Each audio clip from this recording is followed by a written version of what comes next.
Hello, it's Chris Titley here, and welcome to this week's episode of Scoreboard. And today I'm joined by Paul Roos. Paul, thank you so much for being part of this series.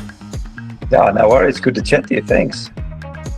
Paul, I'm going to go straight to the crux. Australian rules football, AFL. Can you tell the listeners out there why it's been so important, or in your life from the early days as a young kid?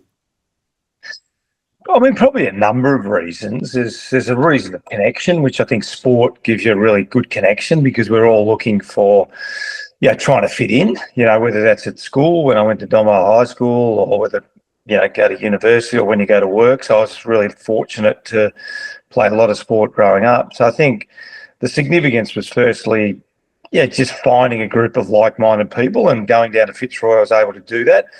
And then I guess it goes to the competition aspect. You enjoy the competition, you enjoy winning, you don't enjoy losing too much. And then as it rolls on, it becomes more and more important because, it sustains your family. You're able to buy a house. Then you're in it coaching the Sydney Swans, and it just becomes a massive part of your life. So it probably starts, as I said, as connection, and it goes into different stages, really. As a kid, that connection that you just mentioned about, do you remember when it started and how it started? I think the sport I always felt connected to sport, maybe because I was always pretty good at it, but I always loved being outside. I played basketball as well and tennis. I love tennis. I love basketball. I love football. To be honest, football was probably third. I love basketball probably first, and maybe then tennis and football equal second. But I just always loved running and competing and having fun and hanging out with my mates. And it seemed like a really good way to hang out with your mates, just shooting hoops and kicking the footy and playing tennis. So I think from an early age, I just felt really connected to my teammates, really. And when you're growing up playing basketball, did you have any aspirations as a kid to play professional basketball or professional football? Was that in the Paul Roos dream? Well, back then it was just play, really. I think it's a little bit different today, where I think players intentionally start to think about playing Australian rules football or, playing for Australia in basketball or going to the RIS. Back then it was very much a game. I just played a game of basketball, a game of tennis, a game of football. But I was lucky I made the state, under 13s, 15s and 17s in basketball. So I was obviously a pretty good basketballer as well as footballer. But I never really thought about what I could do with basketball, probably because I got invited down to play with Fitzroy. My contemporaries, Damien Keogh was a year above me, Andrew Gaze was a year below, both Olympians, both, played against them growing up, more so Damien than Andrew. But I suppose for me it was just getting invited down to Fitzroy meant that was what I was going to do. I never thought about basketball playing for Australia because I guess, to think about yourself as one of the best 12 players in Australia, but also the fact that I was down at Fitzroy as a 16-year-old probably helped me make that decision anyway. And in regards to the enjoyment of the sport, which did you prefer at the time, at sort of 16? Probably basketball, because you were able to, you played indoors and the game was over in an hour and a half. And I remember going on tournaments where you'd play 5 or 6 games a weekend, which I loved, and you're able to train and you're able to shoot baskets, and probably purely enjoyment. I actually enjoyed basketball more than football. It was a line ball, but, just for those reasons, I just love playing basketball. And Paul, as an early sports person growing up, there's some traits that I've spoken to in my last episodes about the word resilience and how important that is. Can you talk about your involvement with resilience, and potentially at a young age, I suppose, and not being picked in particular teams to drive you a bit harder? Yeah, I think sport always teaches you resilience, because whether you're the best player or the worst player, you're on a team that wins or loses, And I think one of the things that's been taken away from kids is that winning and losing. And we're now looking at participation. And I think my boys started on the edge of, the Auskick not scoring. And guess what the first thing the kids said after the game? Who won? I mean, everyone wants to know who won. And I always used to say, if I umpired the games, it was a draw. And the kids would go, no, it wasn't. So everyone knows So I think the very nature of sport teaches you resilience, because we all have injuries, we all lose. Even the most successful players lose at different stages, and even the most successful players have injuries, and challenges. So I think the nature of sport means if you lose, in round one, you have to play again in round two. If you lose, even if you get to a grand final and you win the grand final, that happens very rarely. Lee Matthews had a really good saying. Even the most successful coaches have a win-loss ratio of 66% or 63%. So they're losing every third week. And even the best teams in the competition, using Brisbane Lions as an example, won 3 in a row and hadn't won until this previous. So I think sport just teaches you resilience because of the very nature of what it represents. And when you come off those games that you lose, I mean, do you still manage to have an element of fun out of it, I suppose, or is it you come off thinking, okay, how can I improve, and then you lose again, Is there a point where you go, oh, this is too hard, I sort of want to throw in the towel? Probably my time at Fitzroy was the hardest. We had problems off field financially. I think we started 0-10 one year. Players weren't getting paid on time. So that taught me a lot about that. And the reality, as you said, you had to keep on playing. You can't sort of go to the coach on Monday and say, look, we're 0-9 or 0-10 or whatever we were, and I'm not getting paid. I'm not turning up on the weekend. So those things, teach you a lot about life and resilience, because even though, my payments were often due in March or July or December, we got paid 3 times a year. And it might be middle of April and I hadn't got any money. Now, it wasn't like I couldn't turn up to the game on the weekend, because everyone would have known, well, Paul Roos hasn't turned up.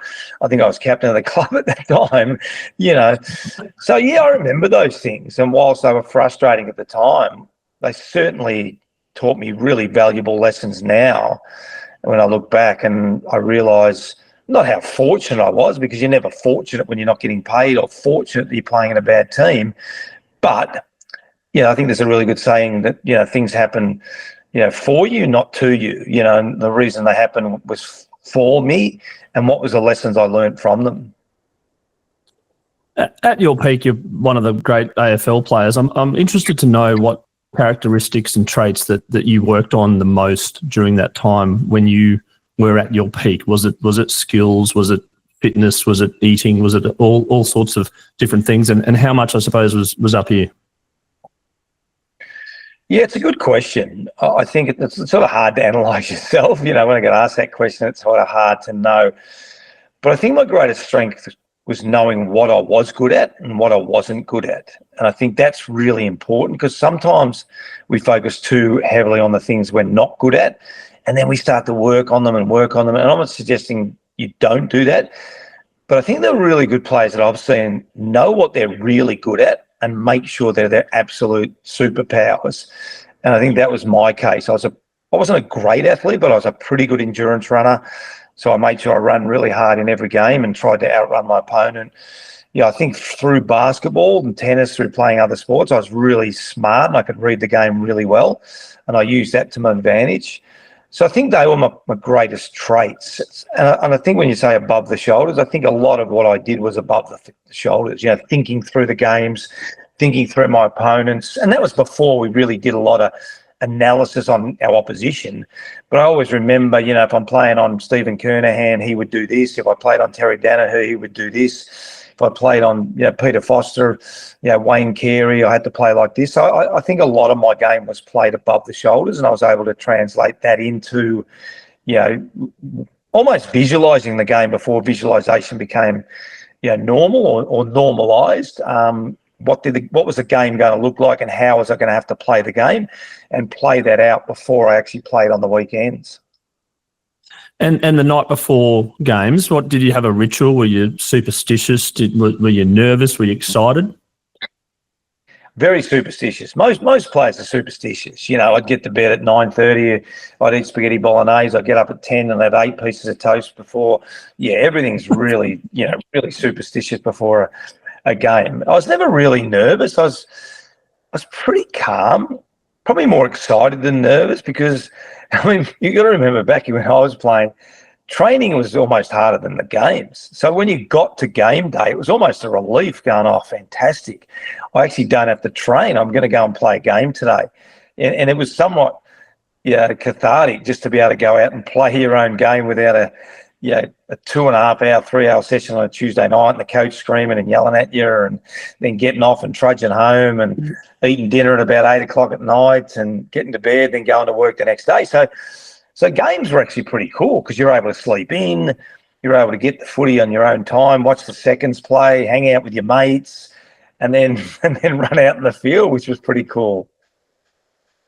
Paul, I'm interested in your time at Fitzroy and then moving to Sydney as an AFL as a national game and your time at Sydney and the way that Sydney progressed through that became the city in terms of AFL and also now, obviously from Brisbane winning this year, that Brisbane Sydney final, AFL is now a national game. Do you look back at the impact that Swans team had at the time? Yeah, no question. I think there's two things that I look back. I mean, look, more than two, but I think there's two significant things.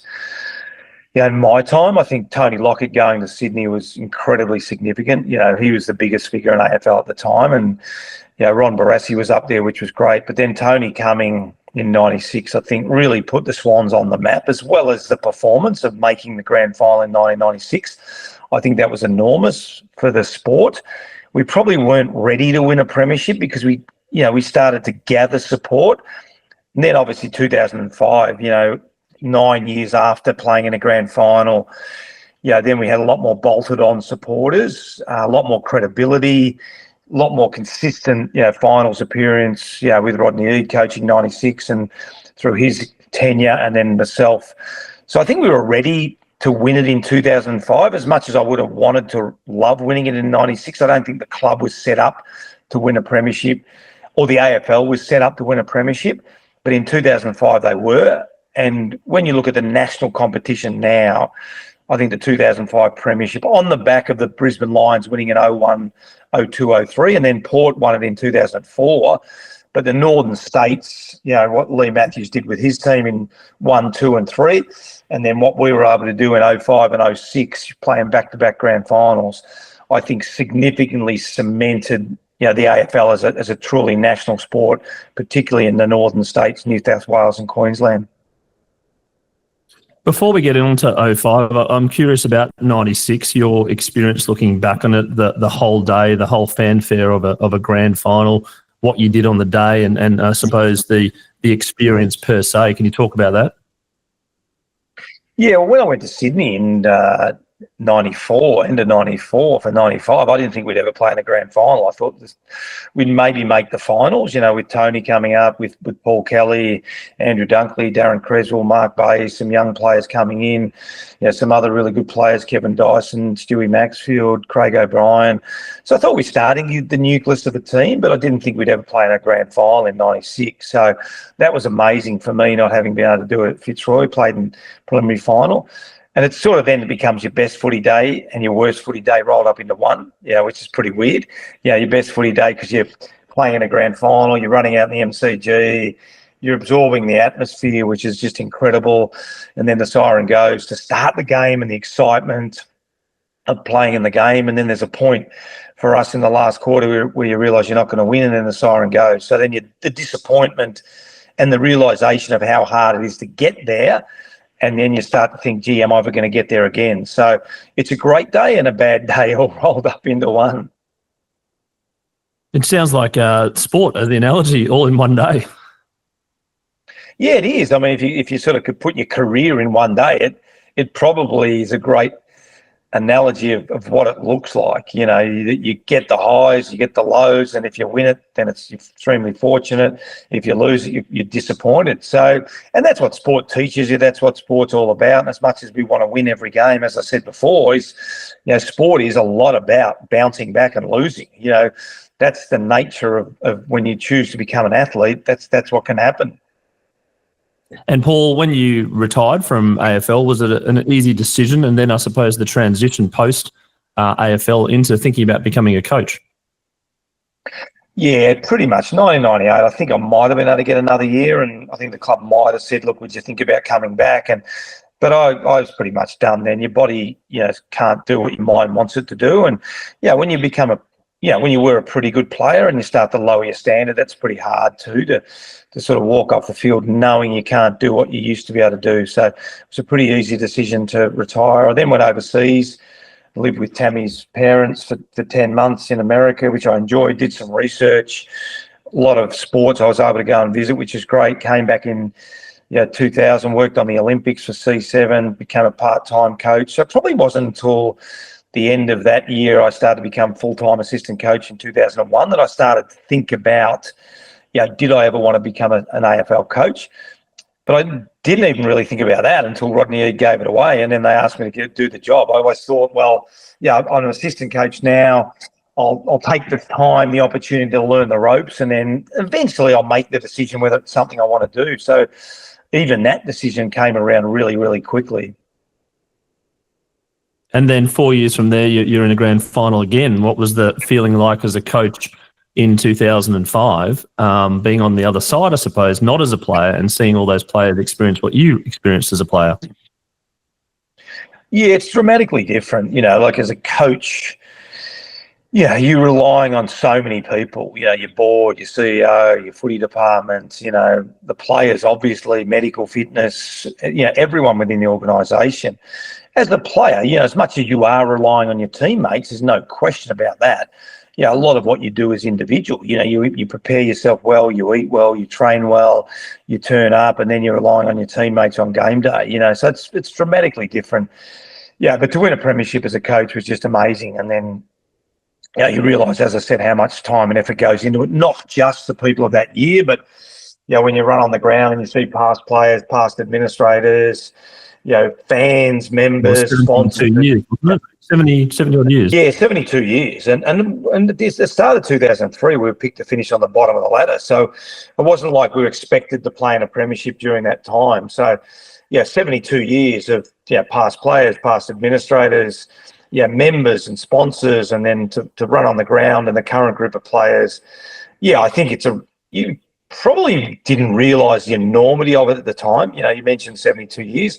And obviously, 69 years and 70 years and 71, and we'd heard the number over and over and over again.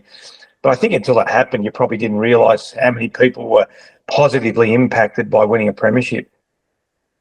And Paul, do you look back on that day? Do you have distinct memories of that day?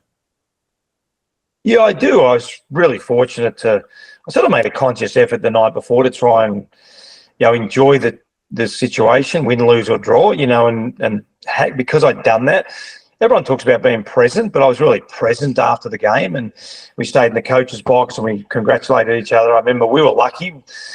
We actually coached during the time we were able to walk through the grandstand onto the ground, not go down the lift and then under the car park onto the ground. So I remember walking through the grandstand and seeing the smile of the fans cheering and hugging each other. And I remember getting on the ground, seeing family and friends and past players, administrators, current, and then getting the cup. And so the memories of the day are still very vivid in my mind, which is great.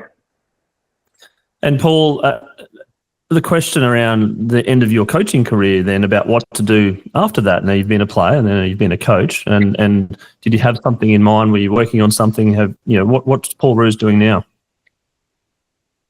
Yeah, well, I sort of always was interested in leadership and got always asked a lot about how you create a high-performing environment when I coached 2005 premiership, but also when I went to Melbourne. I think people were really impressed by what we were able to do at Melbourne and take a really, really bad team over 3 years. And, I think even some people said to me that was probably arguably a better effort than winning a premiership. They'd won 2 games and we got over 3 years to win 10, and then in 2022, I think it was, Simon Goodwin took them to a premiership. So, now I'm involved in a company called Performance by Design, which is a leadership company. We take a lot of those principles that we use from Sydney and Melbourne and transform them into the corporate world, which I really enjoy doing. And Paul, the similarities between sport and the corporate world. Sport, you have this one game, I suppose, every weekend. In corporate world, you're there 5 days a week and the weekend's the rest. But I'm sure there's a number of similarities. Yeah, absolutely similar now. I mean, sport became full-time for me and when I went to Sydney. So there's a transition from a semi-professional environment in the early 80s, mid-90s to fully professional in the mid-90s towards the end of that. So very, very similar. I mean, everyone's trying to create a high-performing team. What is culture? We're trying to reward good behaviours. We're trying to challenge poor behaviours. We talk about a culture code. Have you defined your culture? Do you know what it is? Are you building really strong relationships within your group? Are you having honest conversations? And really, the fundamentals of a high-performing team are exactly the same, whether that's the Sydney Swans, Melbourne Football Club, or some of the clients we work with. I'm going to touch on that for a second. Are you a goal setter?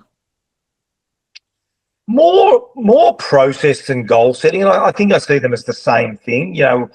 We will sort of set the process of what are the goals on the weekend, what do we have to achieve in order to win, and if we win enough games, then our goal is to play finals, and if we win enough games in finals, then our goal is so probably more around what is the process, which largely is about goal setting, but what are the daily things we have to do in order to achieve our monthly targets, and then our monthly targets in order to achieve our yearly targets. And the big, hairy, audacious goal, do you have that in the back of your mind, or is it just week by week?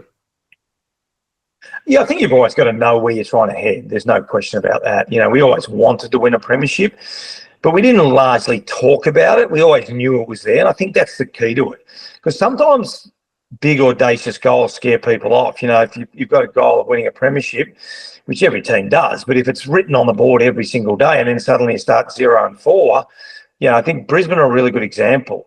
Clearly they went into the season wanting to win a premiership, but at 2-5 or whatever they were, I'm sure Chris Fagan would have broken it down. So, guys, don't worry about where we're going in September. We've got to start to worry about how we start to enjoy practice, how we start to practice what we want to do on the weekend, and then how we want to execute on the weekend. So they would have started to break them down into a lot smaller goals, more process-driven. And I think that's what we largely did. Yes, we had a goal of winning a premiership. That was okay, and everyone understood that. But we didn't really talk about it too much because we had to work out what the things we did well on a daily basis and the things we did well on the weekend, which allowed us to win games and then allowed us to win the premiership. Paul, I'm going to throw some personality traits at you, and you can say yes or no, or just to finish things off. I'm going to start with the word competitive. Are you asking me, am I competitive, or do you need to be competitive? No, are you competitive? Yeah, 100%. I think you can ask my wife and kids whether I'm competitive, even now when I don't play sport. Yeah, absolutely competitive, yes. Confident. Yeah, I think I'm confident, but confidence is an interesting word. I mean, confidence often comes through preparation. If I'm prepared, I'm confident. If I'm not prepared, then I'm not confident. So my confidence comes through my preparation. Serious. Yeah, some people would say I'm serious. Some people would say I'm not, sort of thing. I think it depends on the setting. I think I have an ability to understand where I'm at and what I need to be. I've good self-awareness of my own personality, and I think I have good self-awareness of other people. So sometimes I'm too serious and sometimes I'm not serious enough. When you're on the field, were you selfish/arrogant? Did you have to be or not? That's a really good question. I think when you're a coach, you look at playing differently. I think even the most selfless players are fundamentally selfish because you have to be the best you possibly can. But then you've got a scale of on the field being super selfless. Brett Kirk, the Stewie Maxfield. Where did I sit in that? Probably during my career, I thought I was pretty selfless. When I finished my career, I probably see myself as more selfish player than a selfless player. Empathetic. Yeah, I think that was one of my strengths. I think as a coach and as a player, I always had the ability to understand what teammates were going through, understand how to get the best out of them, understand when to be critical of them, when to understand when I wrap my arms around them. So I think that was one of my strengths, definitely. Paul, on a final note, we've got kids that are playing footy and playing sport at the moment. What's some advice that you give to kids growing up playing AFL or basketball, whatever sport it is nowadays? I think there's probably a couple of things. Make sure you're getting enjoyment out of it, because sport should be as enjoyable as possible. And then whatever sport it is, just break it down to the fundamentals. I think when I was growing up, tennis for me was just hitting tennis balls over the net, going up. Sometimes I'd go up by myself and hit balls against the wall. You know, I had a basketball ring in the backyard. I kicked the football all the time. So whatever the skills are, just practice. Sounds silly, but just practice the skills of the game. Don't get caught up too much in the strategy of the game when you're really young. The more you can work on your technique, the more you can work on the basics of the game, the more you're going to enjoy it. Actually, I've got one final question, Paul. Are you proud of your career on the sporting ground? Yeah, I am. I mean, I don't reflect on it too much. Probably only when I get on podcasts or whether I get interviewed, or I was able to go to the Hall of Fame night for the Sydney Swans, and that, I think that really hit home to me when Kieran Jack, Jared McVeigh, Nick Smith and Heath Grundy got inducted into the Hall of Fame. They didn't really talk about marks, kicks and handballs. They talked about the legacy that they learned from and trying to leave that legacy behind. So I think that was a night where you do reflect on the legacy that you've left.